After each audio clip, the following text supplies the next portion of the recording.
1년치 카드값 누가 2번만 내주세요. 힘들어 죽을 것 같아. 내가 녹음했나? 4313번째 통화. 딸아, 엄마 갈 때까지, 엄마 너 찾아갈 때까지 잘 있어? 21,903번째 통화. 어떠세요? 저는 이거를 이렇게 읽을 때마다요, 혼자서 울었다가 웃었다가 뭐 난리도 아닌 것 같아요. 지금도 읽으면서 울컥하기도 하고 갑자기 막 웃음이 나오기도 하고.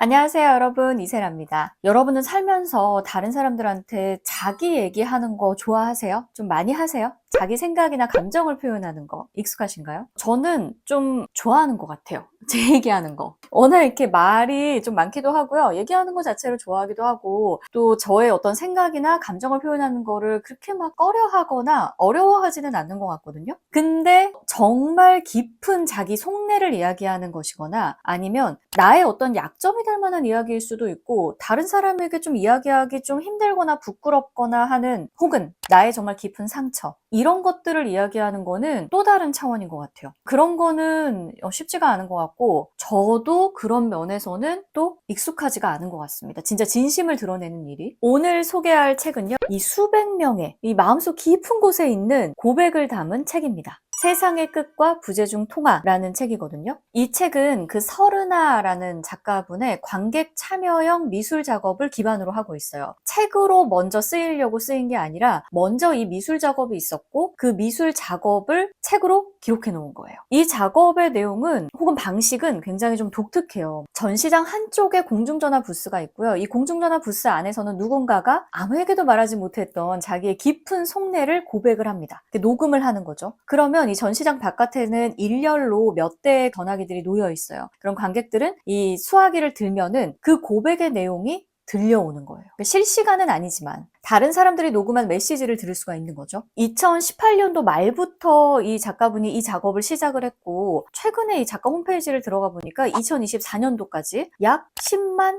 3천 여 건 정도의 그 전화를 수집했다라고 하더라고요. 이 책은 그 중에서도 작업을 처음 시작한 2018년 말부터 2021년도까지의 기록을 담은 책이에요. 그 내용 모든 걸 다 담을 수가 없으니까 이제 선별하는 작업을 거쳐서 일부 굉장히 의미가 있다라고 생각되는 고백들을 텍스트로 남겨놓은 겁니다. 그러니까 누군가의 아주 내밀한 고백을 우리가 듣는 그런 기분이 들어요. 이 책을 읽다 보면. 잘 있니? 엄마야, 너 간지 벌써 4년하고 7개월 정도 되네. 김서방이 연애를 시작했나 봐. 엄마는 섭섭하지만 너도 김서방 연애 시작한 거 괜찮지? 어떻게 새 여자를 안 만나겠냐. 규영이는 잘 있어. 잘 크고 있어. 이제 1학년이야. 엄마 일 많이 잊어버렸겠지? 우리 집에는 가끔씩 오고 있어. 딸아, 엄마 갈 때까지, 엄마 너 찾아갈 때까지 잘 있어? 21,903번째 통화. 저는 가수 지망생입니다. 거의 한 4년 동안 준비를 해왔는데요. 한 번도 된 적이 없어요. 지금 제가 걸어가고 있는 길이 맞는 길인지, 제가 가수가 될 수 있을지, 혹시 저와 같은 고민이 있으신 분이 이 전화를 들으신다면 그래도 조금 위로를 얻으셨으면 좋겠습니다. 5340번째 통화.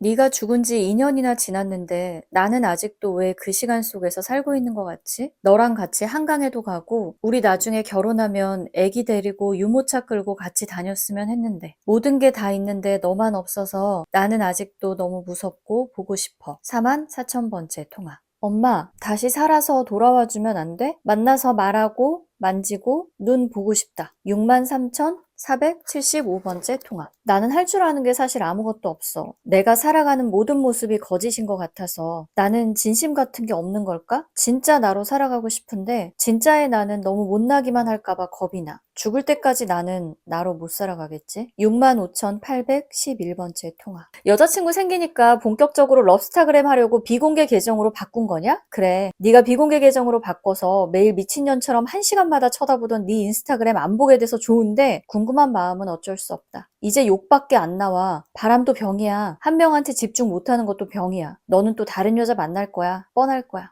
못 듣겠지만 나 5월에 결혼해. 너도 12월에 결혼한다는 얘기 들었어. 참 삶이 어떻게 될지 모른다. 서로 행복하게 잘 살아보자. 35,312번째 통화. 정말 죽고 싶어도 뭔가 힘이 되어주는 사람 한 명쯤은 있더라. 그 사람이 너무 고마워서 살고 있어. 76,991번째 통화. 나 사실 오빠 직업 보고 결혼했어요. 가끔 돈으로만 보이기도 해. 41,103번째 통화. 1년치 카드값 누가 2번만 내주세요. 힘들어 죽을 것 같아. 내가 녹음했나? 4313번째 통화. 이런 식이에요. 어떠세요? 저는 이거를 이렇게 읽을 때마다요, 혼자서 울었다가 웃었다가 뭐 난리도 아닌 것 같아요. 지금도 읽으면서 울컥하기도 하고 갑자기 막 웃음이 나오기도 하고, 어떤 여성분은 이런 메시지를 남기기도 했더라고요. 자기 엄마한테. 엄마 딸 여자친구 있어. 사랑하는 사람 있어. 자기의 어떤 그 정체성, 성 정체성을 직접 이렇게 차마 말하지는 못하고 이곳에 남긴 거죠. 부재중 통화로. 이 저자분의 이력도 좀 독특합니다. 원래 디지털 광고업을 하셨대요. 근데 굉장히 능력자셨던 것 같아요. 그냥 광고업을 한 게 아니라요. 디지털 광고 대행사를 만들어서 사업을 하시다가 2004년도에는 한국 최초로 칸 국제광고제에서 사이버 부문 황금사자상을 수상했대요. 뭔가 위상이 되게 대단해 보이지 않아요? 칸이라고 하면 뭔가 대단해 보이고 황금사자상 이런 거 좀 여러 번 들은 것 같아요. 이미 뭔가 네이밍만으로도 대단한데? 라는 좀 생각이 들게 만드는 이런 수상 이력들이 있고요. 나이키, 이니스프리, 유한 킴벌리 이런 브랜드들, 우리가 이름만 대면 알만한 브랜드들의 디지털 캠페인을 맡으면서 70여 차례 해외 광고제에서 수상을 했고 2019년도에는 대한민국 디자인 대상에서 대통령 표창을 받기도 했대요. 굉장히 능력자신 것 같은데 이런 분이 한 20년 동안 쭉 이렇게 광고업을 해오시다가 해보고 싶은 거를 이제는 할 타이밍이다 라고 해서 광고를 그만두고요. 이 작업을 시작을 하신 거예요. 그러니까 미술 작가로 데뷔를 하신 거죠. 그래서 세상의 끝과 부재중 통화는 이 작업 자체의 이름이기도 합니다. 작가가 이 전화의 내용들을 그 수집한 방식을 뒤에 가서 설명을 해주는데요. 일단은 전시장을 찾은 관객들이 직접 녹음도 할 수 있어요. 이게 이제 가장 기본적인 방법이었고 전시가 열리지 않을 때는 왜 우리가 옛날에 음성사선이라고 하잖아요. 1577에 몇 번 뭐 이런 거 있죠. 이런 번호로 그 전화를 걸면은 목소리가 저장이 되는 거예요. 그래서 전시가 열리지 않을 때도 계속해서 부재중 통화가 쌓이는 거죠. 그래서 이렇게 쌓인 통화를 계속 데이터화하는 그런 작업을 거친 거예요, 작가가. 이 데이터화하는 방식은 크게 2가지인데요. 첫 번째로는 원본을 하나씩 들으면서 이거를 텍스트로 옮기는 거예요. 이거를 나이, 성별, 대상 이렇게 이제 텍스트화를 해가지고 저장을 하고 그 다음에는 이 중에서 좀 음질이 괜찮고 진정성이 있다 라고 생각되는 내용들을 2차적으로 거릅니다. 이렇게 2차적으로 걸러진 통화들을 전시장에서 전시를 하는 거죠. 들을 수 있게끔 하는 거죠. 어느 정도 이렇게 데이터가 쌓이고 나니까 이 작가분이 또 뭐를 하냐면 이거를 인공지능 회사에 의뢰를 해가지고요. 데이터 분석을 의뢰를 해요. 그래서 총 10만 통의 부재중 통화에서 가장 많이 언급된 단어를 뽑습니다. 이 단어가 뭐였을까요? 제가 읽어드릴게요.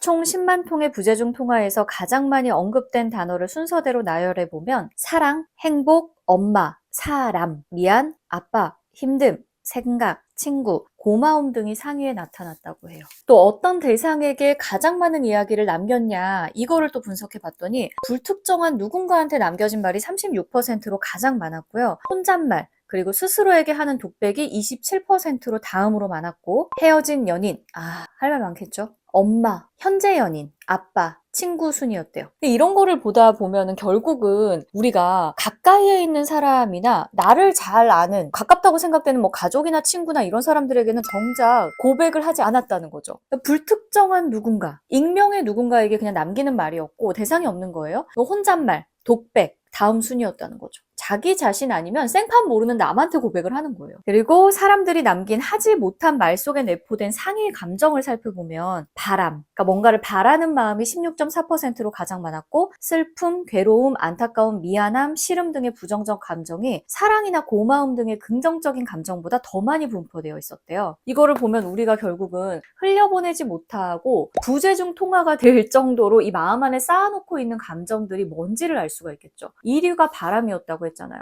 뭔가를 하고 싶었는데 못했던 것들. 이게 가장 많이 우리의 마음에 쌓여 있다는 거예요. 이거를 생각하면 역시 사람이 하고 싶은 거 그때그때 하고 살아야 되는구나. 저는 이렇게 또 결론을 내립니다. 근데 이게 가장 어렵잖아요, 사실. 쉬고 싶을 때 우리는 쉬지 못하고 자고 싶을 때 자지 못하는 경우도 많고요. 놀고 싶을 때 놀지 못하는 경우도 많고 사랑하고 싶을 때 사랑 못하는 경우도 많습니다.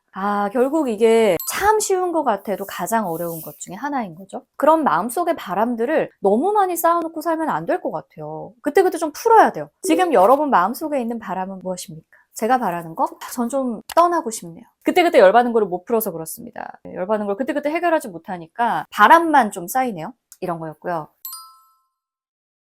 이게 일종의 그 퍼포먼스 아트이기도 하거든요. 저는 이 서른아라는 작가님의 이 작업을 2020년도 초반에 좀 처음 알게 되는데 그때 너무 좋았었고 너무 인상 깊었었는데 특히 뭐가 인상 깊었냐면 어느 정도 이제 작업을 하다가 2021년도까지 약 10만 통의 목소리가 쌓였고 그게 이제 이 책으로 나온 것이고요. 그 다음에 뭐를 하셨냐면 세상의 끝이라고 불리는 아르헨티나의 우수아이아라는 곳에 가서요. 이 사람들의 목소리를 바람 안에 놓아주는 퍼포먼스를 해요.